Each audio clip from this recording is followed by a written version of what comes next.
Namaskar, my name is Gajendra Das Sharma and you are watching English. And in this video we are going to explain the poem, rather song, Go and Catch a Falling Star by John Donne. The poem was composed in 1633. If we talk about the title, Go and Catch a Falling Star, so one thing is falling star. Falling star, any star that is not considered to be auspicious and inauspiciousness is always attached to falling star. अब different conceptions हो सकती हैं falling star के लिए. Some people means आपने देखा होगा कि if somebody happens to see the falling star so they make a wish, वो भी एक चीज़ हो सकती है. और यहाँ पे falling star, fallen star से भी star से angel, fallen angel or anything that is devilish in nature. So we can have these connotations also. वो different means it depends on interpretations. जो फॉलिंग स्टार को जो ऑस्पिशियस मानते हैं, जिनको देख करके कुछ लोग विश करते हैं, मतलब they believe that all these wishes if they happen to make to a falling star so they will be accomplished, वो एक अलग चीज़ है. और दूसरा, अगर क्रिश्चियन मिथोलॉजी में आप देखते हो, बिब्लिकल फॉर्म में देखते हो, तो फॉलिंग स्टार मतलब falling angel that were expelled from paradise, वो तो they are devilish in nature, the followers of Satan. यानी कि do anything devilish, go and catch a falling star. और अगर उसको आप नॉर्मल फिनोमिनल रियलिटी के फॉर्म में देखते हो तो टूटता हुआ तारा is a next to impossible thing to catch. एक बात तो तय है, you can not catch the star that is falling, even you are able to do any miraculous thing. यहाँ पर वो एक विस्टफुलनेस और जो इमेजिनेशन और इमेजिनेटिव अकम्प्लिशमेंट्स जो हो सकती हैं उनको वो कह रहे हैं. एक तरफ वो और एक तरफ जो चीज that is very true to happen, लेकिन उसमें उसका बिलीफ नहीं, और उनमें उसका विश्वास है, बिलीफ है, जो कि कभी नहीं हो सकती. तो मतलब he wants to impress the idea that you do anything, be it auspicious or devilish in nature. I believe that this can happen sometimes, but not this. One imagination that is impossible, next to impossible, is possible in his conception. And the other thing that is quite possible is impossible for him. तो एक dichotomy है उस विशेष की. So go and catch a falling star, ये एक wish है. Possibility of the impossible versus impossibility the possible. One theme, अगर थीम की बात करते हैं तो it talks about the possibility of the impossible and the impossibility of the possible, जो यहाँ पे बात कर रहे हैं. पॉसिबिलिटी ऑफ द इम्पॉसिबल मतलब कोई भी एनी डेविलिश थिंग जो ब्लैक मैजिक के थ्रू अचीव की जाती है, या फिर जो भी एक आप डिवाइन पावर्स के थ्रू अटेन की जाती है, और if you are endowed with some heroic quality और supernatural powers and then you are able to do that, तब अचीव की जाती है, वर्सेस जो नॉर्मली अचीव की जाती है. तो यहाँ पे जो नॉर्मली अचीव की जाती है वो इम्पॉसिबल है इसके लिए और पोएट के लिए, और जो चीज़ नेक्स्ट टू इम्पॉसिबल सिर्फ इमेजिनेशन ही हो सकती है. इमेजिनेशन भी एक फार रिमोट इमेजिनेशन है, वो भी एक इरेशनल इमेजिनेशन है जिसके की चांसेस ज़ीरो हैं. वो उसको लगता है कि वो हो सकता है, आई कैन बिलीव. अब यहाँ पे बिलीव क्या है कि वो जो 16th सेंचुरी का, 17th century particularly 17th century में जो आइडियाज़ थे, कॉन्सेप्शंस थे, उनको रिप्रेजेंट करते हैं. अब ये अगर जॉन डन ने ये पोम अगर इस टाइम में लिखी होती so certainly he would have been targeted by feminists, by the people commonly. Theme है इसकी वो क्या है, मिसोजिनिस्टिक है. अगर पोम के बाद में आप देखना चाहते हो इसके बारे में एक वर्ड में जॉन डन को डिस्क्राइब करना चाहते हो, on the basis of A reading of this pome, so he can be called a bitter misogynist. और ये उस टाइम के लोगों के विश्वास था, उस टाइम के लोगों का ये मतलब विश्वास क्या, एक मीन्स कॉन्सेप्शन थे, views about women. Impossibility of the romantic fidelity of women, यहाँ पे आप ऐसा समझ लीजिए, impossibility of the romantic fidelity of women, ये एक मेन थीम है जो यहाँ पे बताई. Possibility of the impossible and the impossibility of the possible. यहाँ पर क्या है कि a woman can not be fidel, a woman can not be faithful to a man, to her man. ये एक मिसोजिनिस्टिक व्यूज थे उस टाइम के, जिनको कि इस पोम में रिप्रेजेंट किया हुआ है। या तो एक तरीके से आप कह सकते हो कि the poet has targeted the views of the people, या फिर ये इसके खुद के पर्सनल व्यूज भी हो सकते हैं। एनीवे दीज आर व्यूज, और आज के टाइम में बिल्कुल भी कॉन्टेक्चुअल ये नहीं। If this poem was written particularly now will be banned. अब पता नहीं ये सिलेबस में क्यों लगा दिया। एनीवे राइमिंग स्कीम की बात करते हैं। A B C C D D, 9 line stanza के फॉर्म में है ये। So 9 line stanza, A B C C triple D, D D D, just like star, root, are, A B foot, B, A B singing, CC, and then find and wind and mind. There are 3: find, wind and mind. So D, D, D. So this is the rhyming scheme, and जो pattern है metre, metrical pattern जो है वो क्या है? ट्रोकेइक। ट्रोकेइक refers to strong syllable followed by weak syllable, long syllable followed by short syllable। ये pattern है trochaic pattern. In what way the syllables are means arranged. तो सिलेबल्स आप देखते हो, इसको एक लाइन को आप पढ़ के सकते हो। गो and catch a falling star. So go and catch a falling star. Go and catch a falling star. Long, short, long, short, long, short. Again, get with child a mandrake root. So long, short, long, short, long, short. Go and catch a falling star. Get with a child a mandrake root. So this is how the pattern has been given to this poem. It is trochaic meter. Now directly coming to this poem. Go and catch a falling star, get with a child a mandrake root. These are the impossible tasks. Tell me where all the past years are, or who cleft the devil's foot. These 4 tasks are impossible, quite impossible. We can never ever imagine that there is a possibility of these tasks. Go and catch a falling star means I can believe if you are able to catch the falling star. Fallen star से भी compare जैसे मैंने किया बताया था आपको, वो fallen star यानी कि do something devilish thing, I can believe. Do anything with the help of black magic, I can believe. Do anything which nobody has ever done or thought of doing, I can believe. Get with a child a mandrake root. Get a child with a mandrake root means impregnate a mandrake. Mandrake refers to a kind of root that resembles a human being. This is mandrake root. Now you can see that it resembles a human being.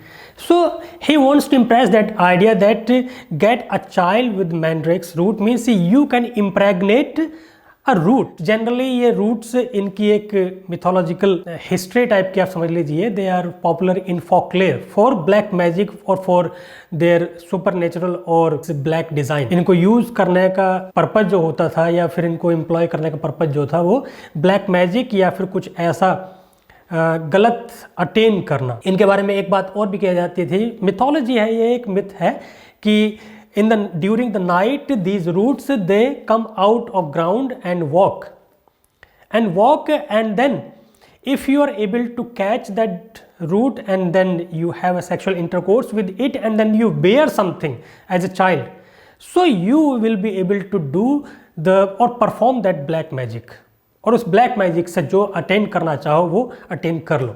ये ऐसे मतलब black magic की जहाँ बात होती है तो आपको इस तरह की जो मिथ्स हैं या फिर स्टोरीज हैं सुनने के लिए मिल जाएगा कि भाई इस ब्लैक मैजिक को अटेंड करने के लिए आपको इस तरह का अजीब सा काम करना पड़ेगा. अकॉर्डिंग टू फोकलोर और according to myth, if you are able to impregnate the root and get a child it will give you the impossible powers with the help of which you can attain anything. So ये एक act जो है वो black magic में perform किया जा सकता है. So these mandrake they have their means what we can say bearings to black magic or something illicit, something unnatural. So अगर आप if you are able to do illicit sexual intercourse and are able to beget a child with the help of this mandrake root, I can be, अगर ये भी कर पाते हो तो मैं ये मान सकता हूँ, though it is in the form of folklores and myths only. So this looks like the human body, एक ह्यूमन बॉडी की तरह ये रूट है. So these roots resemble the human beings, the human form. So go and catch a falling star. I can believe if you are able to catch the falling star. I can believe that you are able to impregnate that root and bear a child and have some magical power thereof. Tell me where all past years, means this is a wistful nature of human being to pine for the past. एक जो past, longing for the past. दुनिया से जाने वाले जाने चले जाते हैं कहाँ, और जो टाइम चला जाता है पता नहीं कहाँ चला जाता है, और we always wish that that time comes back. We want to relive that past. We are never satisfied. We live before and after and pine for what is not. So generally we tend to remain in past. तो जो past की longing है वो एक universal है और वो एक इम्पॉसिबल चीज़ है. We can never ever back means go back to the past unless we are time traveler. Time traveler हो तो अलग बात है, लेकिन normally this cannot happen. This is a common nature to have a wistful longing for past.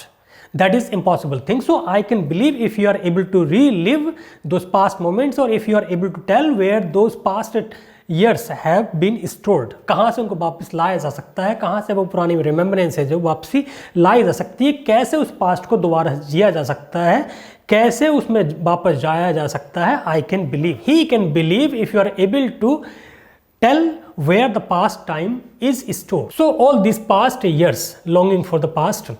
और who cleft the devil's foot, ये भी एक क्या है, डेविल शैतान के आपने देखा होंगे कि पैर पीछे को है और आगे को, इस तरह की मिथ्स आपने सुनी होंगी. यहाँ पे कि डेविल के पैर कैसे हैं, वो क्लेफ्ट मतलब आगे से चिरे हुए, जैसे कि बकरी के वो हुप्स जो होते हैं आगे से चिरे हुए, उसकी फोटो भी दिखाता हूँ. अब डेविल्स फुट ये भी एक कैसे कि मतलब डू समथिंग डेविलिश और अटेन द डेविल, और you tell the genesis of the devil. If you are able to tell its genesis, so मतलब you know everything, you are able to know everything. So who cleft the devil's foot, अगर आप बता सकते हो कि devils के फूट के जो जेनेसिस है, how it was cleft and who cleft it, and then what could be its bearing, what could be its meaning, what could be its possible powers, क्या वो करना चाहता होगा, what was the objective of cleaving the foot of devils. And teach me to hear mermaids singing. Mermaid is also mythical character, half woman half fish. और these sirens, ये एक mythical story या folklores में आपने सुना होगा कि these mermaids were employed to tempt the sailors. They lived to tempt the sailors. Sailor fell in love with those mermaids. They had physical relationship, and that after that the sailor's ship was wrecked, drawn. इस तरीके से वो mislead करती थी और उनके रास्ते भटका देती. इस तरीके से एक जो डिसेप्शन क्रिएट करती थी, एक डिसीव करती थी अपने सॉन्ग से, और वो सेलर्स को एनरैप्चर करते थे, अट्रैक्ट करते थे, और वो सेलर्स बेचारे उनके प्यार में फंसने के बाद में they had relationship with them, and after that their ship was upturned, पलट जाता था और या फिर डूब जाता था. This is how they were means destroyed by the singing of that deceiving mermaids. So if you can tell what that mermaid sings and how it sings, or what is that singing, and what is that what are the lyrics of those songs that mermaid means sing, तो वो कौन से songs होते हैं जिससे कि common जो human beings वो एनरैप्चर्ड फील करके और अपने धोखा खा जाते हैं और अपने सारा उनका रास्ता कहाँ गई मंजिल, ये सब कुछ भूल करके उनके प्यार में पड़ करके डिस्ट्रॉयड हो जाते हैं. So teach me to hear mermaids singing. If you are able to teach me how mermaids sing and what is their singing and how it creates that magic, I can believe you, though it is impossible thing. मैं मानने के लिए तैयार हूँ. लेकिन or to keep off envy's stinging. Envy मतलब jealousy. How jealousy works, ये एक बहुत ही एक मिस्टीरियस चीज होती है कि how this jealousy creeps into the nature of human being. एक कॉमन अच्छा खासा इंसान भी कब उसको अंदर से जलन हो जाए किसी के लिए, किसी से, किसी चीज की वजह से, he never knows, he has no control. जो कंट्रोल होते हैं बड़े मतलब पहुंचे हुए लोग होते हैं, जो they have the control on their senses.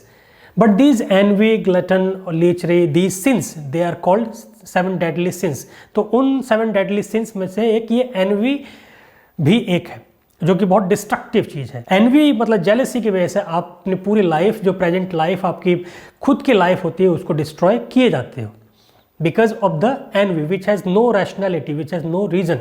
You don't know why you feel jealous, लेकिन है।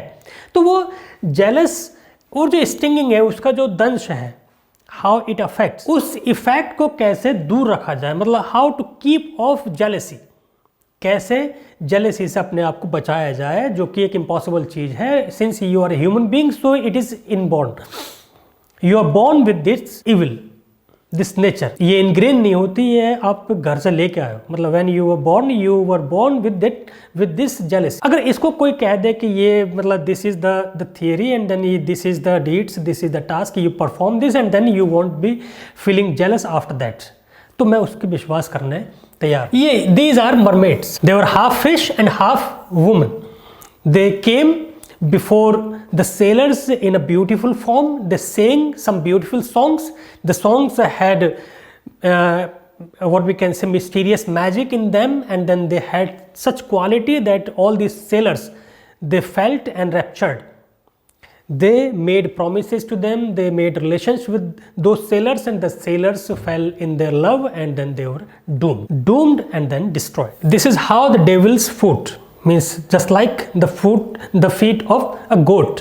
यहाँ पर भी आप देख सकते हो इनके फीट जो है वो किस तरीके से है, क्लेफ्ट है, जिस तरीके से गोट के फीट, जिस तरह से गोट के फीट है ये यहाँ पे क्लेफ्ट, ऐसे ये डेविल के हैं। गोट के बारे में भी एक कॉमन कहा जाता है कि वो एक सिंबल है। Goat is a common symbol of insatiable lust. तो यहाँ पे मरमेड की इमेज देना, डेविल की इमेज देना, डेविलिश थिंग अटेन करने की इमेज देना, मैंड्रेक, इम्प्रैग्नेटिंग मैंड्रेक, उसकी इमेज देना, ये सब क्या है कि थोड़ी सी कहीं ना कहीं जो वीमेन के नेचर को यहाँ पे कहना जा रहा है उससे एसोसिएट इसने किया हुआ है। जो मतलब इनसैशिएबल लस्ट इन वीमेन, उसको यहाँ पे कहना चाह रहा है।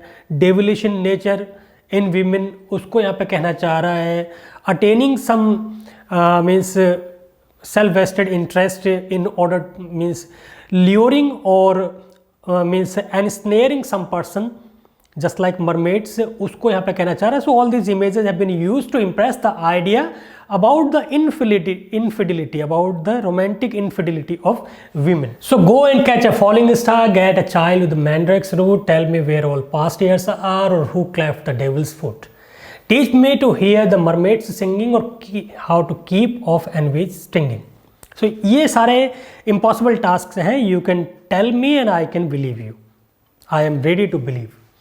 And find what wind saves to advance an honest mind. ये एक थोड़ी positive image दी है कि how to remain honest. That is very difficult thing. That is very mysterious thing. How a person can remain an honest throughout his life. This is means a very strange thing to happen in one's life. These are rare people, means जो throughout his life he has been an honest man, वो एक बहुत ही rare किस्म की breed होती है. Otherwise there are so many temptations for a man, for a person to fall into. लेकिन वो कह रहा है कि अगर आप बता दो कि किस तरीके से वो अपनी ऑनेस्टी को इंटैक्ट करता है, वो फॉर्मूला बता दो और वो जो सीक्रेट है उस चीज़ का, I can believe you.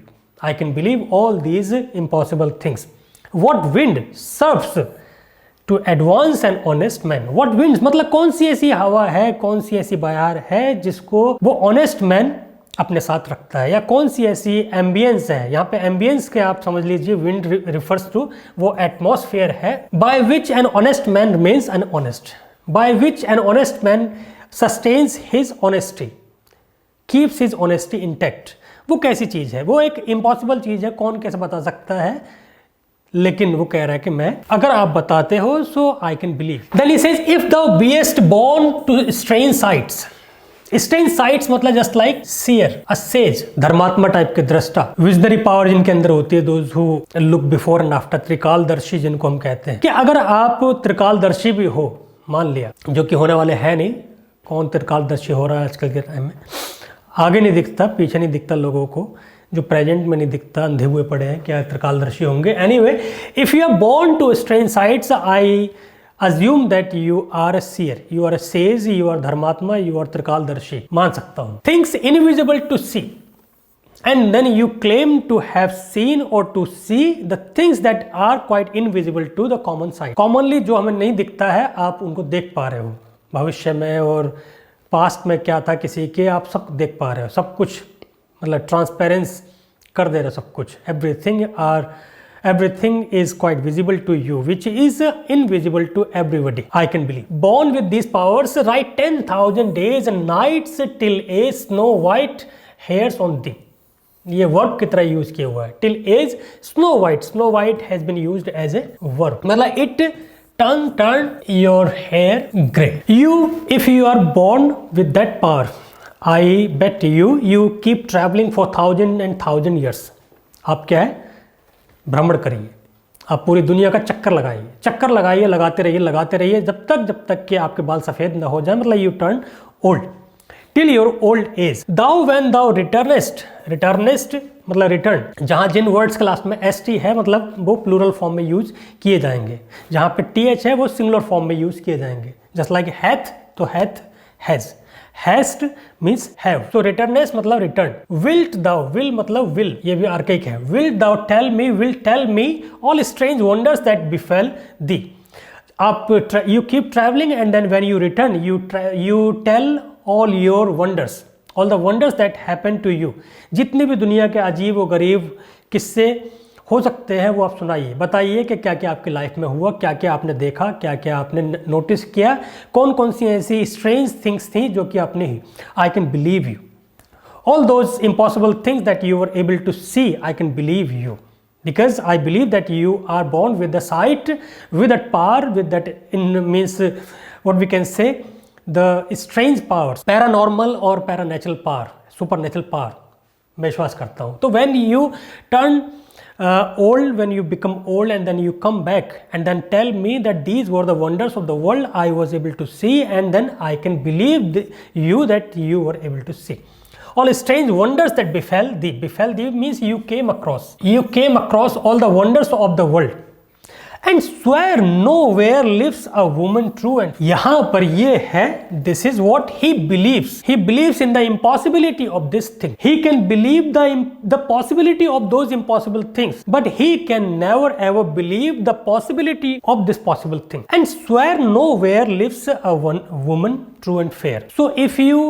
travel far and wide throughout your life, you are born with the quality of seeing the invisible, and then you come back to me, you tell me that these were the things, these were the wonders of the world we were able to see, मैं विश्वास करता हूँ। लेकिन if you tell side by side, if you tell that we were able to see that there lived a woman who was faithful, who was chaste, I'm not ready to believe you, I can never ever believe you, this is next to nothing। If thou findest find one, let me know, जब आओ तो बताना। If you have seen all the wonders of the world and beside those wonders you have also happened to see a woman who is faithful, बताना, हालांकि विश्वास नहीं करूंगा लेकिन फिर भी let me know such a pilgrimage was sweet, क्योंकि this would be as fruitful as a pilgrimage itself। If you come back and then tell me that such place there lives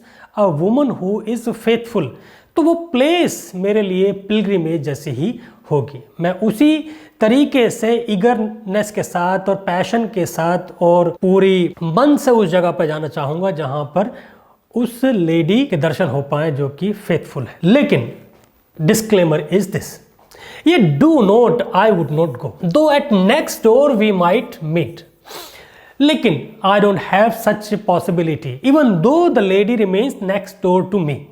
अगर आप ये कहो कि भाई वो तो तुम्हारे नेक्स्ट डोर पे रहती है, तो मैं फिर भी विश्वास करने के लिए तैयार नहीं हूँ, क्योंकि when we go to meet that lady, so though she were true when you were met, you met her. I can believe your words. कि भाई जब मैं मिला तब वो faithful थी. She was faithful when I met her. I believe that she might be faithful when you were with her or you met her. लेकिन जब हम जाएंगे, जो गैप हो जाएगा थोड़ा सा, तो उस गैप में मुझे डाउट है.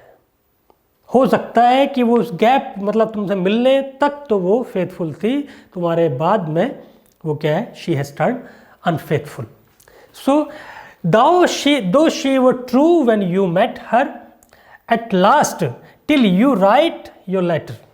और जब ये अपना अकाउंट लिखते हो, मतलब you write this letter to me और you write this description to me that this was I met this lady and then she was faithful and I know her quite well and then if you want to have a proof of this you come with me and then will meet. तब तक yet she will be false ere I come. I am sure that when we come to meet, when we go to meet that lady, till by this time she would have turned unfaithful. I believe you that you met the lady who was faithful and until you met her she was faithful. But when you come to me, जो duration है बीच का, उस time में वो unfaithful हो चुकी होगी. This is my firm belief.